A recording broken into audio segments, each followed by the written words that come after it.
Hi മക്കളെ, physics exam +1 physics exam കഴിഞ്ഞു അല്ലേ?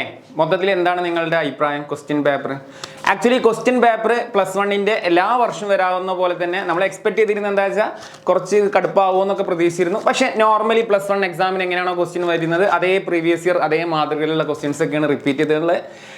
എന്തായാലും ക്വസ്റ്റ്യൻ പേപ്പറിനെ പറ്റി നിങ്ങളുടെ അഭിപ്രായം എന്ത് ചെയ്യുക? കമൻറ്റ് സെക്ഷനിൽ രേഖപ്പെടുത്തുക. ക്വസ്റ്റ്യൻ പേപ്പർ എന്ന് പറയുന്നത് കഴിഞ്ഞ വർഷങ്ങളെ കമ്പയർ ചെയ്യുമ്പോൾ അതേ നിലവാരത്തിൽ തന്നെ ക്വസ്റ്റ്യൻ പേപ്പർ വന്നിട്ടുള്ളത്. അതല്ലാതെ ഒരു കുട്ടിക്ക് വേണമെങ്കിൽ ഒരു ഫുൾ മാർക്ക് വാങ്ങിക്കാൻ പറ്റുന്ന അല്ലെങ്കിൽ ഒരു A+ വാങ്ങിക്കാനുള്ള സാഹചര്യമുള്ള എല്ലാ ക്വസ്റ്റ്യൻസും മുൻ വർഷങ്ങളിലെ ക്വസ്റ്റ്യൻസ് ഒക്കെയാണ് ഈ വർഷം റിപ്പീറ്റ് ചെയ്തിട്ടുള്ളത്. നെക്സ്റ്റ് മാത്സ് എക്സാം ആണ്. അപ്പോൾ ഞാൻ മാത്സിനെ പറ്റി പറയാനാണ് കൂടുതൽ വീഡിയോയിൽ വന്നത്.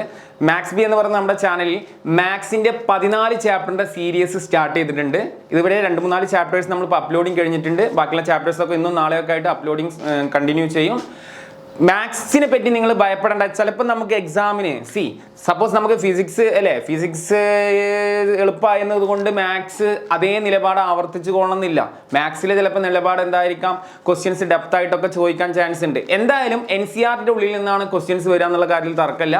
അപ്പോൾ NCERT ഉള്ളിൽ നിന്ന് ഏത് ക്വസ്റ്റ്യൻ വന്നാലും ആൻസർ ചെയ്യാൻ പറ്റുന്ന ഒരു സീരീസ് 14 ചാപ്റ്ററിൻ്റെ സീരീസ് സ്റ്റാർട്ട് ചെയ്തിട്ടുണ്ട്. അപ്പോൾ ആർക്കെങ്കിലും മാത്സ് ക്ലാസ്സുകൾ ഇൻട്രസ്റ്റ് ഉണ്ടെങ്കിൽ നമ്മുടെ ചാനൽ എന്ത് ചെയ്യുക, മാത്സ് ബിൽ ഇതാ ഓൾറെഡി വീഡിയോ സെക്ഷനിൽ പോയാൽ അറിയാം. ലിമിറ്റ്സ്, ഡെറിവേറ്റീവ്, ബൈനോമിയൽ തിയറം പോലുള്ള ചാപ്റ്റേഴ്സ് ഒക്കെ ഓൾറെഡി ഇപ്പോൾ അപ്ലോഡിങ് കഴിഞ്ഞിരിക്കുന്നു. ചാനൽ ജസ്റ്റ് ഒന്ന് കണ്ടുവെക്കുക, വീഡിയോസ് ഒക്കെ ഒന്ന് പ്ലേ ചെയ്ത് കണ്ടുവെക്കുക. അതുപോലെ തന്നെ വീഡിയോയുടെ ഡിസ്ക്രിപ്ഷനിൽ +1 കുട്ടികൾക്കുള്ള മാത്സ് ബിയുടെ കമ്മ്യൂണിറ്റി ഉണ്ട്, കമ്മ്യൂണിറ്റി വാട്സ്ആപ്പ് ഗ്രൂപ്പ് ഉണ്ട്. അതിൻ്റെ ലിങ്ക് വീഡിയോ ഡിസ്ക്രിപ്ഷനിലുണ്ട്.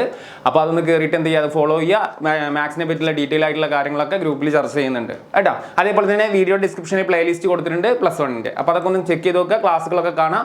മാത്സ് അടിപൊളിയിൽ എന്ത് ചെയ്യുക, 2 ദിവസം കൊണ്ട് മാത്സ് ഹാർഡ് വർക്ക് ചെയ്യുക. നന്നായി ഹാർഡ് വർക്ക് ചെയ്ത് കഴിഞ്ഞാൽ മാത്സ് നിങ്ങൾക്ക് എന്ത് ചെയ്യാം, ഫുൾ മാർക്ക് എന്ത് ചെയ്യാൻ പറ്റും, സ്കോർ ചെയ്യാൻ പറ്റും. Okay, by.